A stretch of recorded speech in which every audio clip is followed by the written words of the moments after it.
എന്നങ്ങ് തീരുമാനിച്ചു. അങ്ങനെ ഗുരുദേവനെ ഒരിക്കൽ കൂടി കാണണം, ഗുരുദേവൻ്റെ രൂപം മനസ്സിൽ. അങ്ങനെ അരുവിപ്പുറത്ത് ഗുരുദേവനുണ്ടെന്ന് ഇദ്ദേഹം പറഞ്ഞു. ഇദ്ദേഹം ഇവിടെ അടുത്തുള്ളതിന് ഒരുപാട് കോട്ടകളുള്ള ഈ കായൽ കഴിഞ്ഞ അങ്ങനെ അദ്ദേഹം അരുവിപ്പുറത്ത് വന്നു. ദൂരെ നിന്ന് ഗുരുദേവനെ കണ്ടു. ഗുരുദേവനെ കണ്ടു. എല്ലാം പല പ്രാവശ്യം കണ്ട് ആ രൂപം മനസ്സിൽ പതിച്ചുണ്ടെന്ന് വീട്ടിൽ ചെന്ന് ചിത്രം വരച്ചു. ഒരു ക്യാൻവാസ്, ഈ കാണുന്ന കണക്ക് ഒരു ക്യാൻവാസിൽ വരച്ചു. മനസ്സിലായില്ലേ? വരച്ച് മാറി നിന്ന് നോക്കിയപ്പോൾ ശരിയായില്ല. ചിത്രം അദ്ദേഹത്തിന് ഇഷ്ടപ്പെട്ടില്ല. വീണ്ടും വരച്ചു. അങ്ങനെ അനേകം ചിത്രങ്ങൾ വരച്ചിട്ടും അദ്ദേഹത്തിൻ്റെ ഭാവനയ്ക്കൊത്ത് ചിത്രം ഭംഗിയായില്ല. പിന്മാറിയില്ല. എന്നാൽ ശരി, ഇനി ഗുരുദേവനെ നേരിൽ കണ്ട് ഗുരുദേവൻ്റെ അനുവാദം വാങ്ങി അനുഗ്രഹം വാങ്ങി ചിത്രം വരച്ചാലേ മതിയാകൂ. അങ്ങനെ ഒരു ദിവസം അദ്ദേഹം അറിഞ്ഞു ഗുരുദേവൻ കോലത്തുകരയിൽ വിശ്രമിക്കുന്നുണ്ട്. അങ്ങനെ അദ്ദേഹം ഇവിടെ വന്നു. ഗുരുദേവൻ വിശ്രമിച്ചിരുന്നൊരു ആശ്രമം ഓല കൊണ്ട് മേഞ്ഞ വന്നുള്ള വളരെ മനോഹരമായത്. അത് പൊളിച്ച് കളഞ്ഞിട്ടാണ് ആ കാൺക്രീറ്റ് കെട്ടാൻ കെട്ടിയത്. അപ്പം നമ്മളത് വെച്ച് നമ്മൾ അനുവദിക്കില്ല. അതുപോട്ട്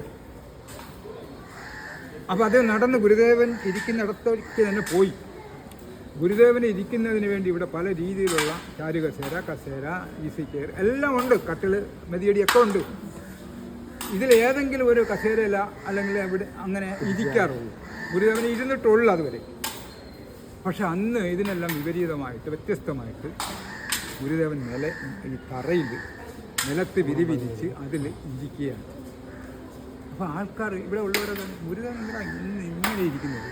സാധാരണ ഈ കസേരയിൽ നിന്നൊന്നും മാറി തറയിലോട്ട് ഇരുന്നിട്ടില്ല. ഇന്നെന്താ ഇങ്ങനെ ഇരിക്കാൻ കാര്യം? അങ്ങനെ ചിന്തിച്ച് നിൽക്കുമ്പോഴാണ് ഈ ആർട്ടിസ്റ്റ് ചിത്രകാരൻ വരുന്നത്. നേരെ ഗുരുവിൻ്റെ അടുത്ത് തന്നെ വന്നു തൊഴുതു നിന്ന്. ഗുരു ചോദിച്ച് എന്താണ്, എവിടെ നിന്നാണ്?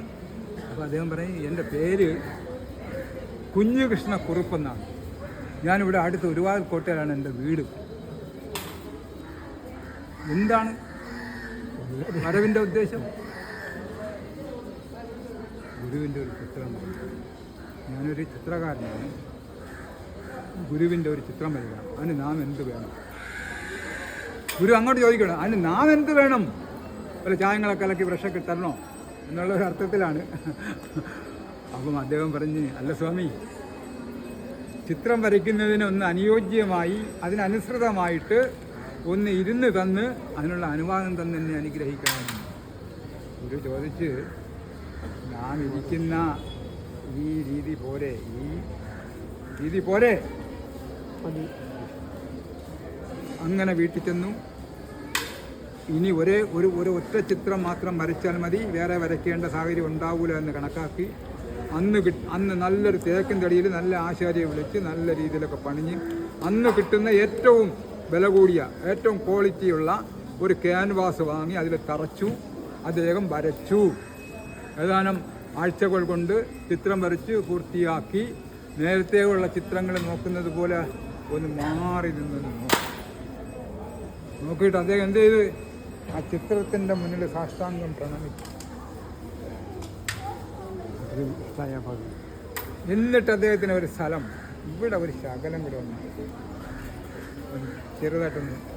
അങ്ങനെ ആ സ്ഥലത്ത് ബ്രഷിൽ ചായം മുക്കി ആ സ്ഥലത്ത് കൊണ്ടുവരും. ബ്രഷിൽ നിന്ന് ഒരു തുള്ളി അവിടെ നിന്നു. പിന്നെ അദ്ദേഹം അതിനെ ഒരു ചെറിയ രീതിയിലേക്ക് മാറ്റി. മനസ്സിലായില്ലേ? അങ്ങനെ ഏതാനും ദിവസങ്ങൾ കഴിഞ്ഞപ്പോൾ അദ്ദേഹം തീരുമാനിച്ചു, ഈ ചിത്രം ഇവിടെ വയ്ക്കേണ്ടതല്ല, നമ്മളെ വീട്ടിൽ വയ്ക്കേണ്ടതല്ല, ഇത് അമ്പലത്തിൽ കൊണ്ട് കൊടുക്കണം. മനസ്സിലായ?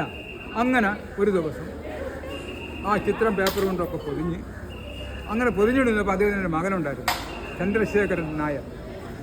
ആ മകൻ ചോദിച്ചത്, അച്ഛാ, ഈ പടം എന്തിന് പൊതിയുന്നത്? മകനെ, ഇത് ഇവിടെ വെച്ചേക്കേണ്ടതല്ല, ഒരു അമ്പലത്തിൽ കൊണ്ട് കൊടുക്കണം. അച്ഛൻ, ഇത് ആരുടെ ചിത്രമാണ്?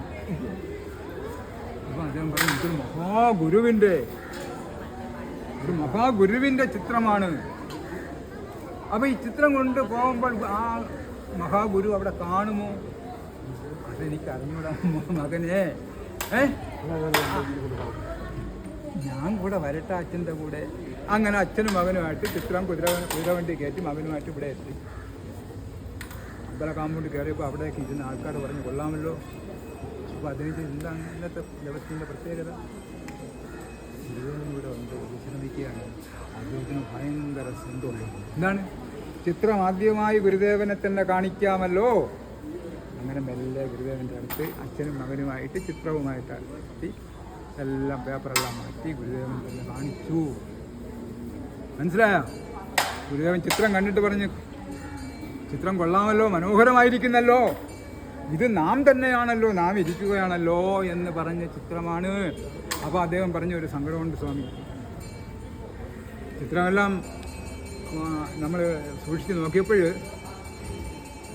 ഇവിടെ ഒന്ന് ഒരു ടച്ച് ചെയ്യണമെന്ന് തോന്നി. അപ്പം എന്നിട്ട് ഞാൻ ഒരു വല്ല രീതിയിലൊക്കെ അതിങ്ങനെ, അത് വേണ്ടായിരുന്നല്ലോ, നമുക്കവിടെ ഒരു മറവുള്ളതാണ്. അപ്പം ഇതെങ്ങനെയാണ് ഈ ചിത്രം വരയ്ക്കാനുള്ള ആവശ്യത്തിനായിട്ട് ഒരു ചിത്രകാരൻ ഇന്ന ദിവസം ഇന്ന സമയത്ത് വരും, അപ്പോൾ നാം അവിടെ കാണണം, നാം ഇന്ന രീതിയിൽ ഇരിക്കണം, അല്ലെങ്കിൽ ആ ചിത്രകാരൻ്റെ ആജ്ഞാനുസരണം ഗുരു ഇരിക്കേണ്ടി വരും. മനസ്സിലായ ഗുരുദേവൻ ഇതെല്ലാം ആദ്യമേ കാണുന്നുണ്ട്. കാലജ്ഞാനിയാണ്. മനസ്സിലായില്ലേ? ഭൂതവും ഭാവിയും അല്ലേ? അപ്പം ത്രികാലജ്ഞാനിയാണ്. ആ ചിത്രം അന്ന് അനുവാദം കൊടുത്ത് വരച്ചു കൊണ്ടുവന്ന ചിത്രം ഇന്ന ദിവസം അമ്പലത്തിൽ കൊണ്ടുവരും, അപ്പോൾ നാം അവിടെ കാണണം. മനസ്സിലായ? അത് ഗുരുദേവൻ ആരാണെന്ന് അദ്വൈത ദീപികയിൽ ഒരു ശ്ലോകത്തിൽ കൂടി വെളിപ്പെടുത്തി. ഇതാണ് ആത്മാവിലില്ല ഒരു അഹങ്കൃതി യോഗി പോലെ താൻ മായയാൽ വിവിധമായി വിഹരിച്ചിടുന്നു. യോഗസ്ഥനായി നിലയിൽ നിന്നിളകാതെ കായ വ്യൂഹം ധരിച്ച് വിഹരിച്ചിടുമിങ്ങി യോഗി.